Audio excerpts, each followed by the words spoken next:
Hi, welcome to 2x2 Cycles. I'm Garrett, and this is going to be Tech Talk. Today, we're going to be going over the assembly and the usage of the 2x2 Cycles vertical rack. So we'll start out with going over the parts and how to put them together. So if you'll just follow along with me over to the table, we'll start there. Okay, so we're back here with the parts that came for your vertical rack, and we're going to kind of go over what they are, how they go together. We'll cover that right now. It's all pretty straightforward. You really need only one tool, which is this 1/2-inch wrench, or I happen to have a 1/2-inch nut driver here as well. Doesn't matter. You were going to need the 1/2-inch wrench for certain. And it'll come with this cable, cargo strap, and this is an optional mountain bike tower. We'll talk a little bit about that in the end here. So you're going to start out. You've probably mounted the base plate to your motorcycle at this point. This is the main part of the vertical rack, right? So everything plugs in and starts here.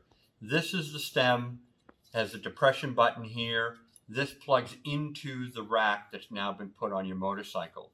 And as you push this in, you're going to hit an edge and it's going to stop. You're going to depress this, push it in more. This little button will fall through the rack. There's a hole in the bottom of the rack on the female side. You're going to depress it a second time, and you're going to slide it all the way in. I prefer to get this all the way in to the end. This is the best place to be. And then you'll snug it down by virtue of the nut that's on your rack. So that's enough of that. We'll cover a little bit more of that when we get over to the motorcycle end. So you've got this piece here. This is the bottom facing down toward the road, obviously the top. This is going toward rider, the motorcycle. So the first, and you can put this together any way you want. All the pieces just got to get into it. This is your tower tube. We call it your tower. This goes in the top section here. There's a bail on this piece here, and it's important. And I actually did that wrong. I like this bail to be toward behind, not toward the rider, because this strap that we talked about is going to go up through this, down, and then back toward the motorcycle. And it's better to be pulling on this way than to pulling against the bail. So this is to the back, nothing to the front, and this is the top for your tower tube, which is this, and this is the bottom, which is going to be your wheel holder. So now I've got this piece in, and we'll just assume a height. We don't know what it's going to be quite yet. We'll turn this nut in, and we tighten the nut nice and snug. Then this is called a jam nut here. We want to tighten that up against, and then we want to give it a good, like that. Now this part's fixed. The jam nut will stop this bolt from loosening up. So it's important to use the jam nut. For the bottom section, again, this is toward the rider, so this is the back wheel. This goes away from you. That just plugs in the bottom. And again, we're going to pick an arbitrary distance to set that because we really don't know, because it really is dependent upon the bicycle you put on there. So give that a little snug down, roll in the jam nut, and once again, tighten the jam nut. Very important.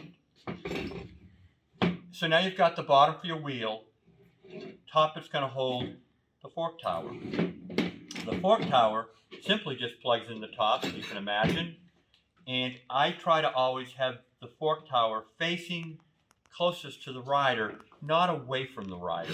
If you've got it on this side here, it's going to be pushing the bicycle out. We really want to bring everything in as close to the motorcycle and to the rider as possible. So I start out this way, and I put this in like this. Now, at this point, again, you're going to tighten that, obviously. You're not going to know quite where this is going to be set. After that, you can either say, well, the bike I'm mounting is a 15 mil through axle, and you'll leave this hole just like this, because in your through axle will go right through your fork leg, through here, out the other fork leg, tighten up, boom, boom, just like you're putting on a front wheel. Or you may say, I'm putting on a road bicycle today, or a gravel bike that has a standard quick release, in which case you will put the large quick release. It has this rubber padding on it. You'll put that in here, and then you'll put the nut on the other side, and then this will be ready to receive a standard dropout, fork. And you may say, I have a 12 mil gravel bike or a 12 mil front axle road bike, in which case this is your 12 mil axle that came out of your bicycle. You'll put this sleeve on it. That sleeve goes in there right through your fork leg, through the tower, boom, boom, and then you mount your gravel bike or your road bike. Just as a quick, what's this thing going on the bottom? You know, you undo this, your rear wheel will sit here, you'll put this around your wheel, up, and you'll just jam it in there, and that'll keep your wheel from flying around. The last piece is the wheel holder, which again, now your rack is set up similar to this. This usually goes in like this, but there are some instances where you can actually mount it this way and bring the front wheel, the front storage wheel up along the side of the motorcycle. You might want to be higher, lower, but generally I find that this is where I put it, and that's how that's going to mount in your rack, like that. And the last part of this, sitting on the table here, is the mountain bike tower. This, again, would go into the same location. If you were only carrying mountain bikes, this makes carrying a mountain bike super easy, super quick, and we can talk about that in another video of just describing this. One last thing I want to mention here before we go on to the next part. When you go to mount your bicycle, you may find that this extra is sticking out toward the down tube of your bicycle. Remember that we make these parts longer than need be in a lot of instances, but since we can't build a part for every single bicycle, you may find that this is exactly where you want to be, and this is all extra, or this is where I want to be, in which case that may mean nothing. But if you're like this, there's no rule against, once you know that this is the way you're always going to use your rack, you can always hack that off with a hacksaw and just take the plug and put it in that end and be done. So that pretty much covers the assembly of the vert rack. When we come back, we're going to hop on over to a motorcycle, and we're going to start to look at actually loading a bicycle and all the rest of it. We've gone through assembling of our rack, and now we're bringing it over to our subject motorcycle here. And as you can see, I've got it plugged in. And as we talked about earlier, we're taking that stem that we talked about right here, and I've got a mini on here, a mini base plate. We're just sliding it in. It fell through the hole here like it's supposed to, right about there. I depressed it again, and I slid it all the way in.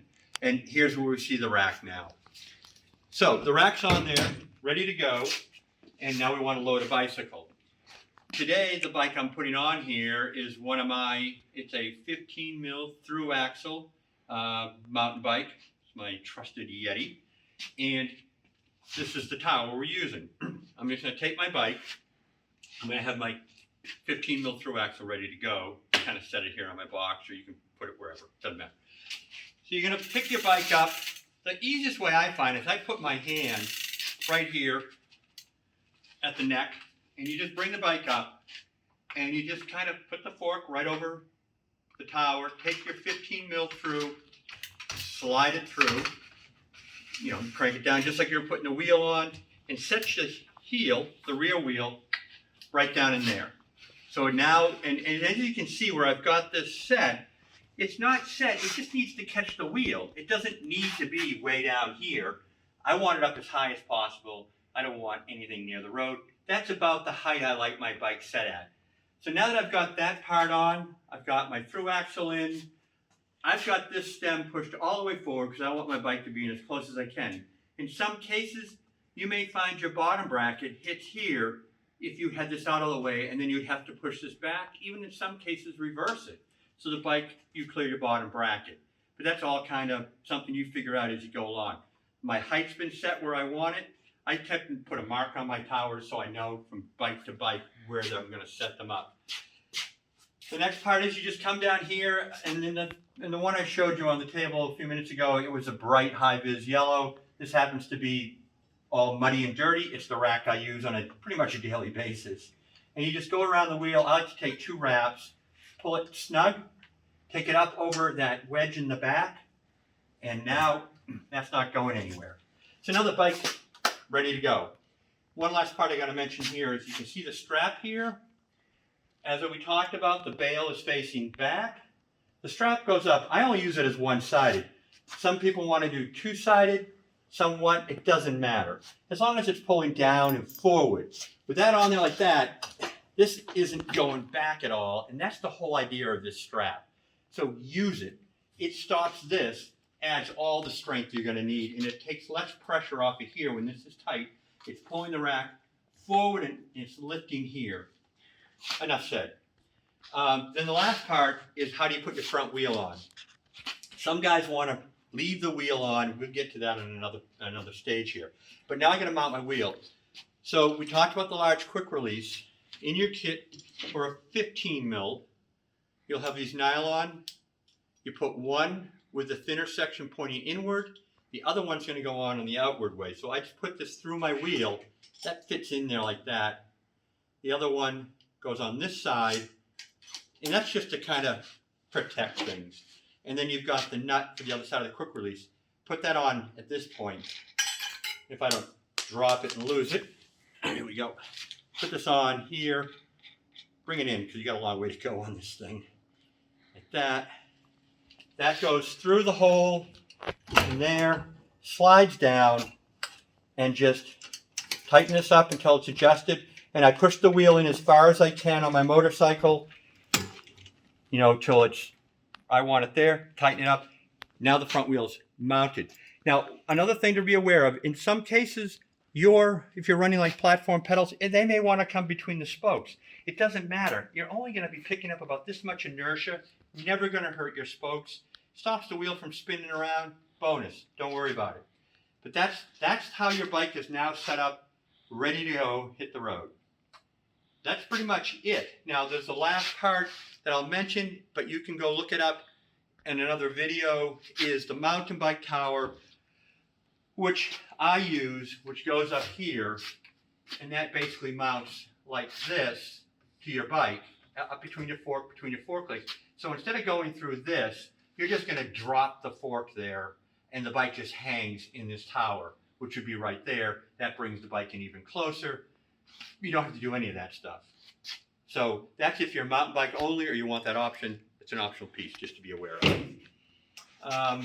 And then taking it off is the same thing in reverse. Just you slide it back, you're going to loosen it up. You're going to pull that off of there. You're going to throw this strap off. Boom, got into the trail. I'm dying to get out and ride. Just going to undo your quick release like you do on your front wheel anyway. Slide it out, take your bike off, and go rip some trails. Thanks for stopping by.